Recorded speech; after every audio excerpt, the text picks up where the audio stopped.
সম্মানিত ভিউয়ার্স, আসসালামু আলাইকুম। আশা করি সবাই ভালো আছেন। আলহামদুলিল্লাহ আমিও ভালো আছি।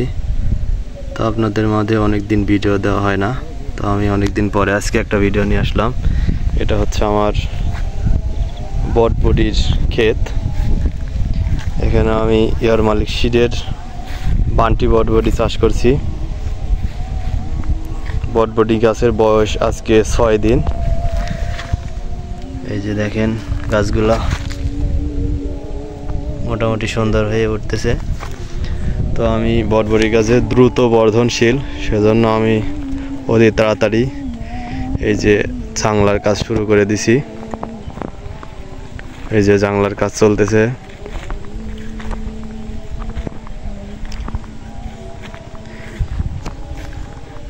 এই যে আমাদের আজম কাকা, আমাদের রিয়ন, তারা আমার জাংলার কাজ করতেছে।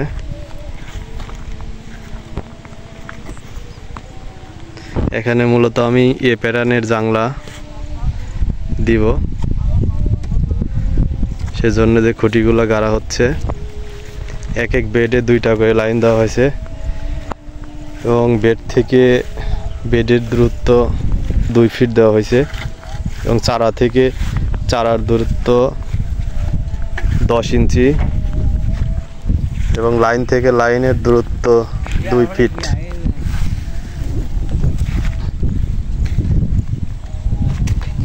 এখানে মূলত কয়েকদিন যাবত বৃষ্টি থাকার কারণে আমার কিছু চারা নষ্ট হয়ে গেছে আর কি, বীজ নষ্ট হয়ে গেছে। তো সেগুলো আজকে আবার নতুন করে রোপণ করা হয়েছে। তাছাড়া মোটামুটি চারাগুলা খুবই সুন্দর আছে।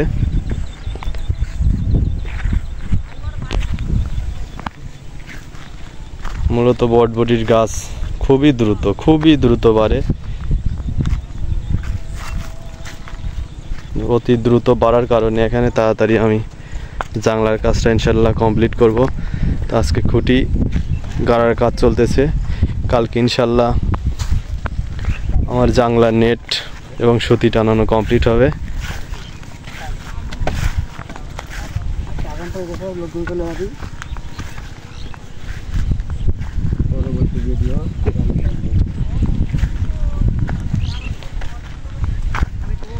এই যে গাছগুলা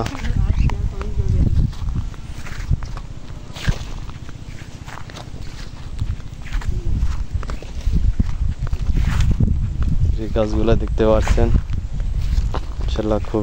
মাশাআল্লাহ খুবই সুন্দর গাছ। এই যে আমাদের শহীদ কাকা, সে আমার বটবটি গাছে বীজ দেওয়া চলতেছে। এখানে আমি মূলত ডাই পিঁপড়ার জন্য, বটবটি গাছে প্রচুর পরিমাণে ডাই পিঁপড়া আক্রমণ হয়, সেজন্য এখানে আমি সাইপারমিথেন গ্রুপের বিষ স্প্রে দিচ্ছি। 16 লিটার পানিতে 16 মিলি বিষ এখানে স্প্রে দিচ্ছি, যাতে ডাই পিঁপড়াগুলো নিধন হয়।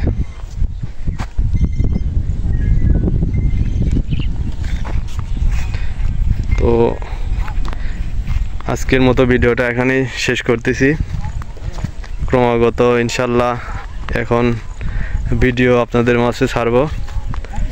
তো যদি আমার এই ভিডিও আপনাদের কাছে ভালো লাগে তো সবাই লাইক, শেয়ার, কমেন্ট দেবেন।